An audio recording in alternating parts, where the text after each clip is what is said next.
Anybody heard of the mere exposure effect? The mere exposure effect is a psychological phenomenon by which people tend to develop a preference for things merely because they are familiar with them. In social psychology, this effect is sometimes called the familiarity principle.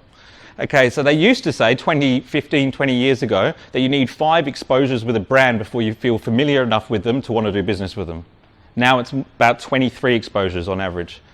Okay, so it's a lot more, and it will increase as well. So one way of looking at social media is, how do I get 23 exposures in front of my target audience so that I'm familiar enough with them for them to want to do business with me? That's one way of looking at it. But you've got to tread carefully, right? Because you can mess this up. Because if you put 23 calls to action in front of someone, you're going to piss them off, right? So you've got to do it in a way that adds value. And you're going to hear me talking a lot about this.